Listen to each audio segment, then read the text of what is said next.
Good morning. मैं doctor Jainendra Kumar, assistant professor department of anthropology, Jain college दुर्वा से बोल रहा हूँ। आज सेमेस्टर 1 के CC2 पेपर से संबंधित एक विषय पर चर्चा करेंगे। वह विषय है क्वेश्चनायर अथवा प्रश्नावली। प्रश्नावली का क्या अर्थ है और इसके क्या प्रकार होते हैं या कितने प्रकार होते हैं, इस पर आज हम चर्चा करेंगे। प्रश्नावली सामाजिक अनुसंधान में सामग्री संकलन हेतु एक सरल, सस्ती व अच्छी प्रणाली है। यह प्रणाली बड़े एवं दूर तक फैले हुए क्षेत्र में प्रयुक्त की जाती है। अल्प विकसित देशों में यह प्रणाली पर्याप्त लोकप्रिय होते जा रही है।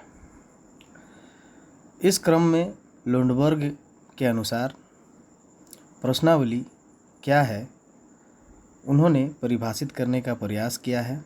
उनके अनुसार प्रश्नावली मूल रूप से प्रश्नावली प्रेरणाओं का एक समूह है जिसके प्रति शिक्षित लोग इन प्रेरणाओं के अंतर्गत अपने मौखिक व्यवहार का निरीक्षण प्रकट करने के लिए प्रस्तुत होते हैं।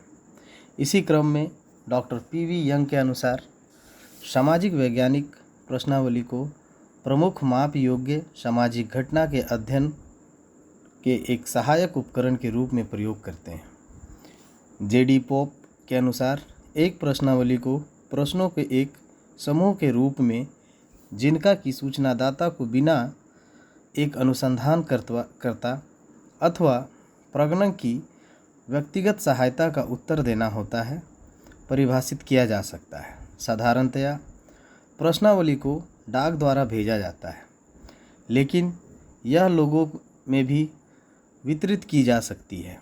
प्रत्येक देश में यह सूचना प्रदान करने वाले के द्वारा भरा जाता है। इसी क्रम में बोगाट्स का कहना है कि प्रश्नावली एक समूह के व्यक्तियों को उत्तर देने हेतु प्रश्नों की एक तालिका है।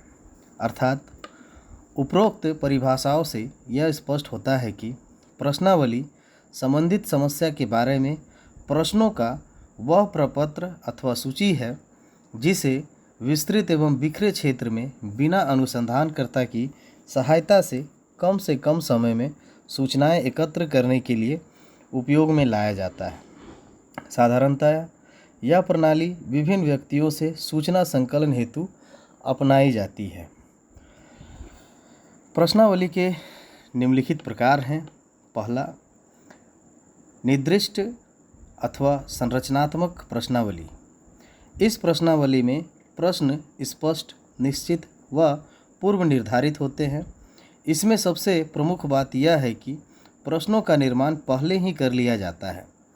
साक्षात्कार के समय इस प्रश्नावली का प्रयोग विस्तृत क्षेत्र और प्राथमिक सूचनाओं के संग्रह के लिए किया जाता है। दूसरी प्रश्नावली है अनिर्दिष्ट अथवा असंरचनात्मक प्रश्नावली। असंरचनात्मक प्रश्नावली को साक्षात्कार निर्देशिका भी कहा जाता है।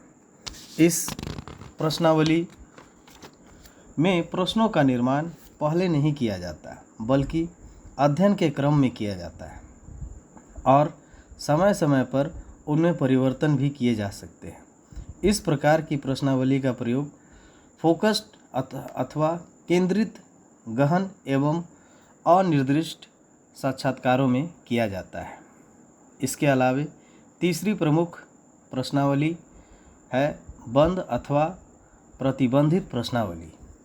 इस प्रकार की प्रश्नावली में सूचनादाता के उत्तरों को प्रश्नों के द्वारा निश्चित सीमा में बांध दिया जाता है। अधिक सरल व सुविधाजनक होने के कारण सूचनादाता इनको भरकर शीघ्र लौटा सकते हैं। उदाहरण के लिए, आपका परिवार कैसा है? क्वेश्चन दिया होता है, उसमें ऑब्लिक में दिया होता है संयुक्त और एकाकी। दूसरा, आपके यहाँ किस प्रकार के विवाह होते हैं? जातीय विवाह होते हैं या अंतर्जातीय विवाह होते हैं? इस प्रकार के सवाल प्रतिबंधित प्रश्नावली में होते हैं। चौथी प्रमुख प्रश्नावली है अप्रतिबंधित प्रश्नावली। ऐसे प्रश्नावली में सूचनादाता को खुलकर विचार रखने की स्वतंत्रता होती है और इस प्रकार विवरणात्मक अथवा गुणात्मक सूचनाएं प्राप्त होती है। प्रत्येक प्रश्न के लिए प्रश्नावली में उचित स्थान छोड़ दिया जाता है, जैसे स्वशिक्षा के बारे में आपका क्या विचार है। दूसरा, भारत में मद्य निषेध के बारे में आप क्या कह सकते हैं। इस प्रकार के प्रश्नों में सूचनादाता को विस्तार पूर्वक उत्तर देना होता है। पांचवी प्रश्नावली, चित्रयुक्त प्रश्नावली। आधुनिक युग में मनुष्य के पास इतना समय नहीं है कि वह लंबे लंबे प्रश्नों का उत्तर दे, इसलिए चित्रों के द्वारा प्रश्नावली को अधिक से अधिक नवीन, आकर्षक व सरल बना दिया जाता है। व्यस्त व्यक्ति भी ऐसी प्रश्नावलियों की ओर आकर्षित हो जाते हैं और प्रश्नों को सुविधापूर्वक ढंग से समझा सकते हैं। इस प्रश्नावली को भरने में कम प्रयत्न और समय की आवश्यकता होती है और उत्तरों की जांच भी सरलता से की जा सकती है। छठवीं प्रश्नावली, मिश्रित प्रश्नावली। यह प्रश्नावली ना तो शुद्ध रूप से प्रतिबंधित ही होती है और ना ही अति अप्रतिबंधित भी। दोनों प्रकार के प्रश्नों का समावेश होता है। इस प्रकार की प्रश्नावली में अधिकांश प्रश्नावलियाँ इसी क्रम में होती है। प्रश्नावली के निर्माण में मुख्य चरणों की विवेचना की जा सकती है। इस विधि द्वारा अनुसंधान की सफलता सामान्य इसकी रचना एवं निर्माण की विधियों पर निर्भर करती है। प्रश्नावली का निर्माण किस प्रकार किया जाना चाहिए। विभिन्न प्रकार के सूचनादाता से उसे बिना अनुसंधानकर्ता की सहायता से समझ सके एवं सही उत्तर प्रदान कर सके, इसके लिए निम्न बातों का ध्यान रखना अति आवश्यक होता है। जैसे पहला, समस्या का सावधानीपूर्वक विश्लेषण करना। समस्या के किन किन पहलुओं से संबंधित प्रश्नों को प्रश्नावली में लेना है, यह निश्चित करने के लिए आवश्यक है कि उन विषयों के बारे में अनुसंधानकर्ता पूर्ण जानकारी प्राप्त करे। विषय के बारे में प्रश्नावली बनाने से पूर्व पर्याप्त जानकारी कर लेने से, समस्या से संबंधित प्रश्नों को तैयार कर लेने से ही अनुसंधानकर्ता अपने उद्देश्य में सफल हो सकता है तथा समस्या से संबंधित कोई भी प्रश्न प्रश्नावली में छूट नहीं पाएगा। इसके साथ ही साथ प्रश्नावली में किसी भी प्रश्न को स्थान देने से पहले यह विचार अनुसंधानकर्ता को स्पष्ट हो जाना चाहिए कि यह प्रश्न अनुसंधान में कितना सहयोग दे सकता है। चूँकि आवश्यक प्रश्नों का ना तो कोई सूचनादाता उत्तर ही देना चाहेगा, साथ ही इससे समय, श्रम और धन का भी दुरुपयोग होता है। प्रश्नावली के निर्माण में दूसरा चरण है प्रश्नों की प्रकृति तथा भाषा।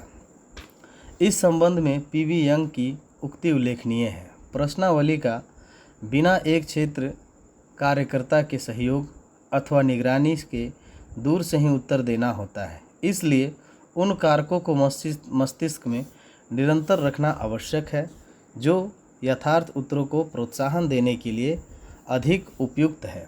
इस आधार पर यह कहा जा सकता है कि प्रश्नों की भाषा और प्रकृति इस प्रकार हो कि जिसके द्वारा सूचनादाता प्रश्नों का अधिकतम एवं सही उत्तर देने के लिए प्रेरित हो।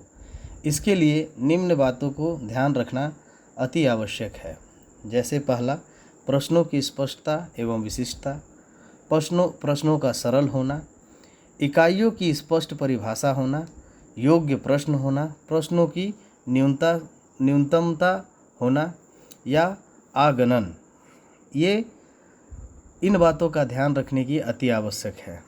तीसरी, प्रश्नों की भौतिक पक्ष। इसके लिए निम्न बातों का ध्यान रखना आवश्यक है कि प्रश्नावली का आकार हो, उसकी सामग्री और उसका रंग, प्रश्नावली की लंबाई, पदों की संख्या आदि विशेष स्थान रखती है। प्रश्नावली की पूर्व जांच। प्रश्नावली की पूर्व परीक्षा से आशय यह है कि उसकी विश्वसनीयता एवं प्रामाणिकता को निश्चित किया जा सके। प्रश्नावली परीक्षा के द्वारा जितनी शुद्ध होगी, उनके द्वारा प्राप्त उत्तर अपने आप ही उतने अधिक विश्वसनीय होंगे एवं उनके द्वारा प्राप्त प्रमाणों की सत्यता की उतनी ही अधिक संभावना होगी। इस संबंध में स्लेटो की उक्ति उल्लेखनीय है। संक्षेप में, पूर्व जांच की प्रणाली कार्य प्रणालियों की पर त्रुटियों को निकालने का साधन उपलब्ध करती है। पूर्व जांच करती है आवश्यक रूप से एक परीक्षा है जिसमें सफल परीक्षाओं की पुनरावृत्ति की जाती है एवं जब अंतिम प्रश्नावली समूह को भेज दी जाती है तो विभ्रम निकल जाते हैं। पांचवी है सहगामी पत्र। प्रश्नावली का निर्माण कर उसमें जो आवश्यक संशोधन हो उसे परिवर्तित कर तैयार कर लेना चाहिए।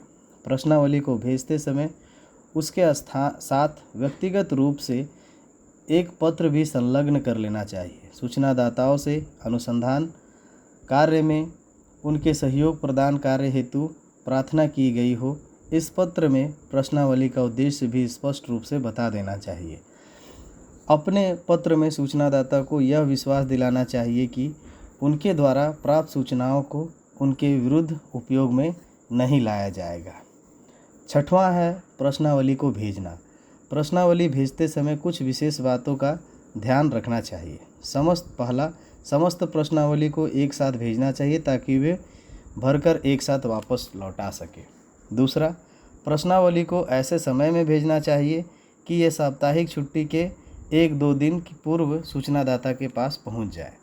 तीसरा, प्रश्न पत्रों के साथ टिकट लगा वापसी लिफाफा पता के साथ भेजना चाहिए। चौथा, अनुगामी पत्र। कभी कभी ऐसा देखा जाता है कि वापसी टिकट लगे लिफाफे के साथ भी प्रश्नावली भेज देने पर प्रश्नावली सूचनादाता द्वारा लौटाई नहीं जाती। ऐसी अवस्था में थोड़े समय बाद सूचनादाता के पास प्रश्नावली लौटाने हेतु प्रार्थना पत्र भेजा जाता है। इसे ही अनुगामी पत्र कहा जाता है। अर्थात प्रश्नावली अविश्वसनीय तब होता है जब अधिकतम सूचनादाताओं ने प्रश्नों को भिन्न भिन्न अर्थों में समझा हो एवं भिन्न भिन्न समझकर उन्हें भिन्न भिन्न उत्तर दिए हों। अतः प्रश्नावली के उत्तरों की विश्वसनीयता का अभिप्राय यही है कि यदि उस प्रश्नावली द्वारा और उसी के समान क्षेत्र में अध्ययन का पुनरावृत्ति की जांच हो तो उसके द्वारा प्राप्त तथ्य एवं निष्कर्ष भी समान होने चाहिए।